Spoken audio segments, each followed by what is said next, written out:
안녕하세요. 내년 3월에 결혼을 앞두고 있던 예비 신부입니다. 과거형으로 적은 이유는 짐작하신 것처럼 파혼했기 때문이고요. 물론 아직 예비 신랑이었던 남자친구는 받아들이지 못한 눈치지만요. 아무튼 저는 결정을 내렸고, 그러니 예비 신랑이 아닌 편의상 남자친구라고 칭하겠습니다. 남자친구는 제 파혼 결정을 통보받고는 저한테 사람이 그러는 거 아니라면서 제가 이렇게 피도 눈물도 없는 사람인 줄 몰랐다고 저와 함께한 지난 세월들을 보상하라며 억지를 쓰고 있는데, 정말이지 다른 사람들에게 한 번쯤은 물어보려고요. 남자친구 말대로 제가 냉혈한이라 이런 결정을 내릴 수 있었던 건지 말해요. 남자친구하고는 대학교에서 만났습니다. 신입생 동기였거든요. 그런데 저희 과가 학교 내에서도 정원이 30명 남짓으로 굉장히 적은 과였어요. 그렇다 보니 남자친구하고 저는 의도했건 의도하지 않았건 시간을 같이 보내는 일이 자주 있었습니다. 겹치는 수업도 상당했고요. 그래서 누가 먼저랄 것 없이 조금씩 가까워졌고, 그러다 남자친구가 군대를 다녀오고 저는 유학을 다녀오고, 복학하고 나니까 다들 어디로 갔는지 강의실에서 아는 얼굴이라곤 서로밖에 보이질 않았던 거죠. 그래서 이후로는 더 자주 더 오래 붙어 다니게 됐어요. 그리고 자연스럽게 그 관계가 연인 사이로까지 발전하게 되었던 거고요.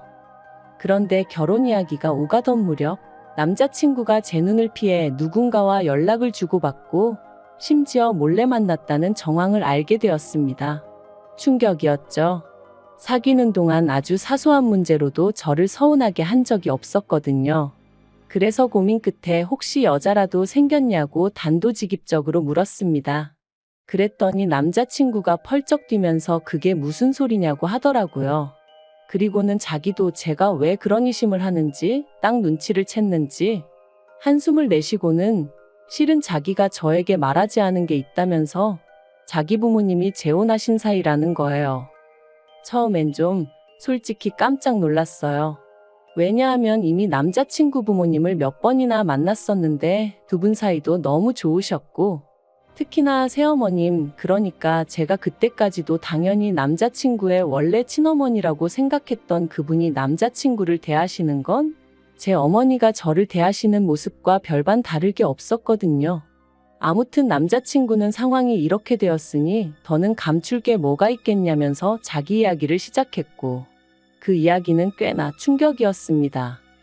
남자친구의 아버님과 남자친구를 낳아주신 친어머님은 남자친구가 초등학교 때 헤어지셨대요. 그리고 그 이유는 아버님이 아닌 친어머님의 외도였고요. 아버님이 눈치를 채기도 전에 친어머님이 먼저 남자가 생겼다며 일방적으로 이혼을 요구하셨답니다.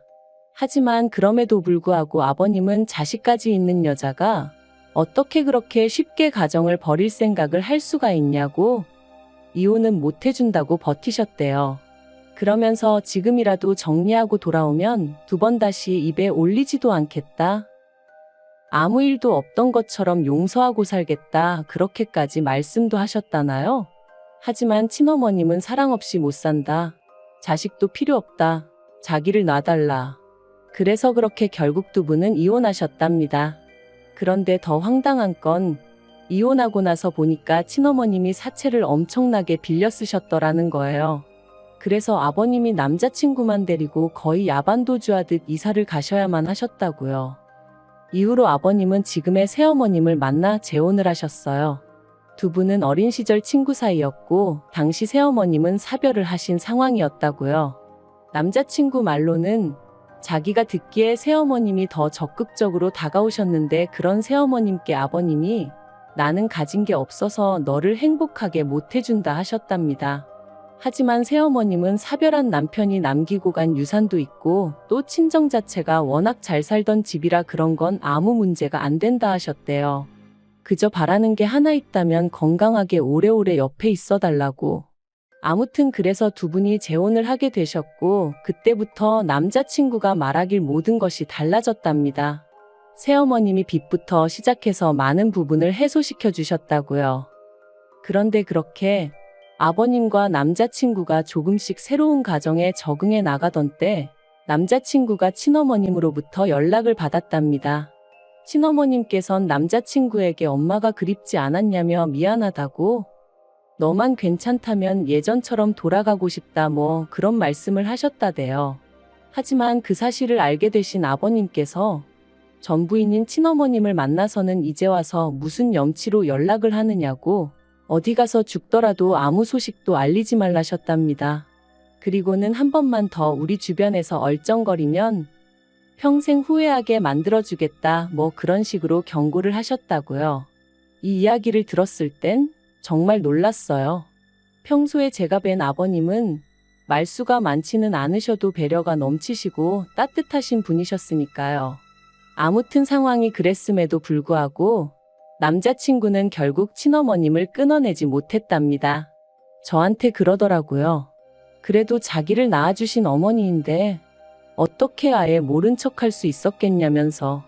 그래서 그냥 가끔 안부만 주고받는 정도로 지내고 있었다는 거예요. 최근에 연락이 잦아진 건 이래저래 어머님을 좀 도와드려야 하는 상황이었기 때문이었고요. 그리고 이런 상황을 알고 나니 솔직히 제 마음이 후련하기만 한 것은 아니었어요. 남자친구가 바람을 핀다고 생각했을 때는 화가 났고 배신감이 들었는데, 바람이 아니라 복잡한 가정사가 있다고 하니 이건 뭐 헤어지기도 애매하고 안 헤어지자니 결혼을 하는 게 맞나 하는 생각도 들고, 그리고 무엇보다 제가 찜찜했던 건 남자친구가 자기가 친어머님이랑 연락하는 걸 아버님과 새어머님 두 분 모두에게 철저히 비밀로 하고 있었다는 거예요. 저는 솔직히 뵌 적 없는 남자친구의 친어머님보다 아버님과 새어머님한테 이미 마음이 많이 가 있었기에 그런 남자친구가 이해되지 않았고 한편으론 한통속처럼 보일까 걱정스러웠죠. 말이 나왔으니 말이지만 저는 새어머님이 참 좋았어요. 저한테 정말 잘해주셨거든요. 일단 뭐 결혼 전이니 어떻게 보면 당연하기도 하지만 저한테 먼저 연락하고 그러시는 것도 없고, 그렇다고 제 연락을 기다리시는 것도 아니고, 제가 집에 갔을 때도 너는 손님이니 부엌 근처에는 밥 먹을 때 빼곤 오지도 말라 하시고, 보통 아버님하고 차리시고 손이 부족하면 남자친구를 부르시고 그러셨어요. 그뿐만이 아니라 상견례 자리에서는 확실히 말씀드리겠다며 저희 부모님더러 예단 같은 거 안 해서 보내셔도 된다고, 잘 키운 딸 보내주시니 그것만으로도 감사할 뿐이라고, 그리고 명절 같은 때는 당신도 아버님하고 여행 다니며 편하게 즐기며 살고 싶기에 꼭 아이들이 와야 한다고 생각하지 않는다면서. 아무튼 저희 부모님 입장에서나 제 입장에서나 정말 좋은 시부모님을 만난 것 같다고, 복받았다고, 얼마나 좋아했는지 몰라요. 그런데 이런 새어머님을 속여야 했으니 솔직히 너무너무 찜찜하고 불편하고 죽을 맛이었죠. 그러다 기어이 일이 터졌습니다. 시작은 지난달이었어요. 평소와 마찬가지로 남자친구랑 데이트를 하던 중이었는데 전화 한 통이 걸려왔고 그 전화를 받은 남자친구의 얼굴은 사색으로 변하더라고요. 그리고 하는 말이 지금 당장 병원에 가봐야 한다며 친어머님이 교통사고로 크게 다치셨다대요. 저도 놀랐죠. 그래서 일단 남자친구를 병원으로 보냈고, 이후로 남자친구가 한 달 가까이 병원을 오가며 친어머님을 간호했어요. 내심 제가 도와줬으면 하는 눈치도 있었지만 그건 경우가 아닌 것 같아서 모른 척했고요. 그리고 진짜 문제는 친어머님이 들어두신 보험도 없고, 무엇보다 본인이 잘못을 해서 교통사고가 났던 거대요. 그래서 그나마 혼자 살고 계시던 월세방 보증금까지 싹 다 빼서는 병원비 되고, 그걸로도 부족해 남자친구가 결혼자금이라고 나름대로 모아둔 돈까지 다 써버린 거죠. 듣는데 어찌나 갑갑하고 화가 나던지. 하지만 첩첩산중이라고 그게 다가 아니었습니다. 갈 곳이 없어지신 친어머님을 남자친구가 아버님 새어머님은 물론이고 저와도 상의 없이 자기 사는 오피스텔로 모셨거든요. 어이가 없더라고요. 아무리 상황이 급박했다고 해도 그렇지 어떻게 나랑 상의 한마디 없이 그럴 수가 있나 싶은 게. 하지만 가뜩이나 심란한 사람에게 뭐라고 하기도 그렇고. 그래서 저도 최대한 화내지 않고 그럼 앞으로는 계획이 어떻게 되냐? 어떻게 할 거냐 물었습니다. 그랬더니 남자친구 말이 지금도 생각할수록 어이가 없어요. 기껏 한다는 소리가 당분간은 계속 자기 오피스텔에서 지내시게 하고 나중에 저희 결혼하고 신혼집으로 들어갈 때 그때도 모시고 갔으면 좋겠다고 했거든요. 그래서 제가 그게 말이 되냐고 했습니다. 아버님 새어머님은 너가 친어머님이랑 연락을 하고 지내는지도 모르시는데 갑자기 그분을 모시고 오겠다고 하면 어떻게 될지 상상이 안 되냐고요. 그리고 기껏 아버님이랑 새어머님은 어떻게든 남자친구나 저나 조금이라도 편하게 지내게 해주시려고 매사 배려를 해주시는데 떡하니 친어머님을 모시고 살겠다 하면 그게 곱게 보일 리가 있겠냐 했죠. 그래서 저는 절대로 그렇게는 못한다 했습니다. 말도 안 되는 일이라고요. 그리고 결국 제가 우려했던 일이 현실로 벌어졌어요. 바로 새어머님께서 친어머님의 존재를 알게 되신 거죠. 남자친구가 이제 신혼집을 구하면 오피스텔은 빼야 하니까 살던 오피스텔을 부동산에 내놨는데 부동산에서 이제 집을 보러 오니까 친어머님이 그 사람들한테 문을 열어준 거죠. 그런데 문제는 남자친구가 살던 오피스텔은 계약자며 명의가 전부 저희 새어머님으로 되어 있어요. 실제로 그분 거기도 하고요. 그러니 새로운 입주자를 들이는 과정에서 새어머님께 연락이 갔고 이런저런 대화가 오가는 와중에 매번 집에 계셔서 편했다 하니까 이게 무슨 소리냐 하면서 새어머님이 직접 오피스텔에 찾아가셨다가 친어머님을 만나게 되신 거예요. 그리고 그때부턴 정말 폭풍이 따로 없었습니다. 새어머님께서는 남자친구와 저를 불러 앉혀놓고는 언제부터 이런 깜찍한 짓을 저지른 거냐 하시며 당신은 친아들이라 생각했고 저를 며느리라 생각해서 정말 진심으로 대했는데 배신감이 너무 크다 하셨어요. 그리고는 남자친구더러 앞으로 어쩔 셈이냐고 물으셨는데 그 와중에 멍청하다고 해야 하는 건지 고집이 세다고 해야 하는 건지 아니면 눈치가 없는 건지 남자친구가 한다는 말이 그래도 자기를 낳아주신 분인 만큼 하다못해 전세 하나라도 구해드리고 싶다는 헛소리를 짓거리대요. 그런데 웃긴 건 제 남자친구지만 그럴 만한 능력이 안 되거든요. 그럴 만한 돈도 없고요.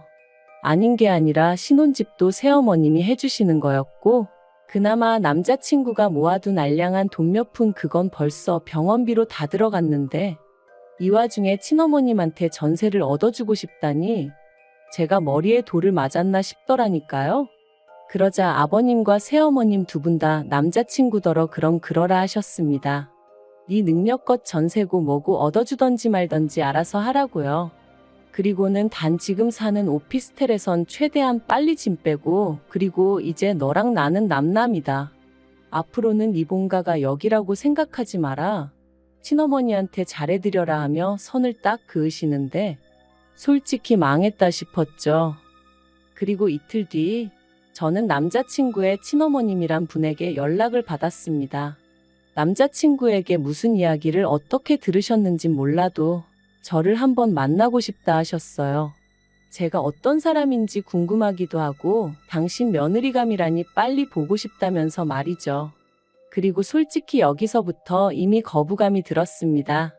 그렇지만 이때만 해도 남자친구랑 헤어져야 하는 건지 어째야 하는 건지 어떤 결정도 내리지 못한 와중이었기에 일단 친어머님을 만나게 되었죠. 그런데 친어머님이 이런저런 말씀을 하시다가 그래서 혼수나 예단 같은 건 어떻게 하기로 했었냐입니다. 그래서 혼수는 제가 해가고 예단은 안 해가기로 했었다 하니까 그래도 그건 경우가 아니지 않냐면서 그런데 당신도 딱히 필요한 건 없고 그러니까 일단은 혼수고 예단이고 현금으로 가져오랍니다. 그 돈하고 제가 사는 원룸 전세 보증금하고 더하면 우리 세 식구 살 곳 하나 못 구하겠니? 하시면서 말이죠. 너무 기도 안 차서 이건 뭐라고 대꾸를 해야 하나 싶대요. 그래서 우리 셋이요 하고 되물었습니다. 그랬더니 옆에 있던 남자친구가 그럼 상황이 이런데 어쩌겠냐며 저더러 좀 이해를 해달라는데 이건 아니다 싶었죠. 그래서 제가 남자친구에게 아무래도 이건 아니라고 했습니다. 너를 내가 사랑하는 건 맞지만 나는 가족관계도 중요하다고 생각하고 금전적인 부분도 무시할 수 없다고 본다. 그런데 지금 보아하니 너무 많은 것들이 달라졌고, 그래서 이 결혼은 적어도 당장은 못하겠다 했습니다. 그랬더니 남자친구가 한다는 말이 저더러 이렇게 단칼에 자기를 잘라낼 수 있냐는 거예요. 그래서 그럼 어쩌겠냐고, 네가 네 엄마한테 끌려다니듯이 설마 나도 너한테 끌려다닐 줄 알았냐. 그런데 남자친구가 이러지 말고 같이 가서 아버님과 새어머님한테 한 번만 빌어보재요. 두 분 다 저를 워낙에 좋아하셨으니 저까지 같이 가면 한 번쯤은 용서해 주실지도 모르지 않냐면서 말해요. 그리고 남자친구 친어머님은 그래 할 수 있는 건 다 해보라고, 네 아빠가 그렇게 인정머리 없는 사람은 아니라며, 어떻게 보면 이 모든 상황이 친어머님 때문인데 정작 본인은 얼마나 태어나시던지 우라가 치밀대요. 그리고 저는 남자친구 등살에 못 이겨 결국 남자친구 집에 찾아갔습니다만 결과부터 말씀드리자면 문전박대를 당했어요. 새어머님이 경찰을 부르셨거든요. 남자친구고 저고 꼴도 보기 싫다 하시면서 한 번만 더 찾아오면 또 신고할 거라고 엄포를 놓으시는데 뭐 말 그대로 희망이 안 보이더라고요. 그래서 그냥 문자로 그간 잘해주셔서 감사했다, 죄송하다고만 남겨놨어요. 그리고 그때 아버님이 현관 밖으로 나오셔서는 왜 일을 이렇게 만드냐며 남자친구를 탓하셨습니다.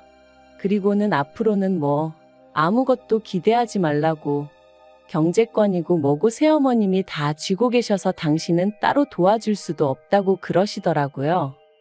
그리고 그 꼴까지 보고 나니 정말 뭐라 할 말이 없었습니다. 그래서 남자친구에게 너도 이제 네가 무슨 짓을 한 건지 알겠지 하고는 헤어지자 했어요. 나는 솔직히 네 친어머니고 어쩌고 해도 좋은 마음으로 대하고 살 자신도 없고, 그리고 이번 일을 통해서 네가 얼마나 무계획적이고 무능한지도 알게 되었다고. 그러니 이제 각자 갈 길 가자 한 거죠. 그랬더니 남자친구가 저더러 악렬합니다. 저더러 자기 돈 보고 좋아했던 거냐면서 너 꽃뱀이야 그러는데 웃기지도 않아서 그래 마음대로 생각해 하고 집에 왔어요. 그래도 무려 6년을 사귀었고 그러니 솔직히 제 마음이 한 번에 정리되진 않았어요. 그래서 집에 돌아온 이후로 한 3, 4일 동안은 밖에도 안 나가고 울었다 멍했다 그렇게 시간을 보냈거든요. 그런데 그런 와중에 남자친구 친어머님이 또다시 연락을 해와서는 사람이 살다 보면 별일이 다 있는 법이지만 가족끼리 힘을 합쳐 헤쳐나가면 되는 거라고, 너무 경솔하게 행동하지 말고 같이 힘을 내자 그러시대요. 그리고 그 문자를 보자마자 진짜 머리끝까지 화가 올라왔어요. 이 아줌마 때문에 몇 사람이 상처를 입고 내 인생은 꼬였다 싶기도 해서 말이죠. 그래서 답장으로 아줌마 앞가림이나 잘하고 사시라고, 아줌마 때문에 아줌마 아들 팔자 꼬이고 저까지 파혼했단 수근거림이나 듣게 생겼다고, 마음 같아선 확 고소하고 싶은데 참는 줄이나 아셔라. 그렇게 보내고 차단해버렸네요. 그리고 엊그제 제 친구이기도 하고 남자친구의 친구이기도 한 친구가, 이 친구는 그래도 대충 양쪽 상황을 다 알거든요. 아무튼 이 친구가 말을 전하길 남자친구가 회사에서 퇴직금을 선지급받았다고 하더랍니다. 그 돈으로 일단 반지하 월세라도 구해서 친어머님을 모시겠다고 했다면서 말이죠. 그리고는 혹시나 저를 만나면 자기가 정말 미안해하고 있다면서 저 없으면 죽을 것 같다고, 그러니 제발 돌아와 달라고 전해달라 했다대요. 그래서 그 친구한테 쓸데없는 소식 한 번만 더 전하면 너하고도 손절하겠다 했어요. 재수 없으니까 그 자식 얘기 꺼내지도 말라고요. 솔직히 이런 저를 속물이다 생각하는 사람도 있을지 모르겠지만 저는 지금 그 친어머님인지 뭔지 하는 분 때문에 인생 자체를 송두리째 뺏겨버린 기분이에요. 마음 같아선 어떻게든 책임을 묻고 싶을 정도로 말이죠. 하지만 또 한편으로는 그래도 이런 일이 결혼 전에 벌어졌으니 얼마나 다행인가 싶기도 합니다. 6년의 세월을 한순간에 없었던 일처럼 지우고 살 순 없겠지만 그래도 조금씩 다시 기운 차려 볼게요. 두서가 없는 제 남사스러운 이야기를 들어주셔서 감사합니다.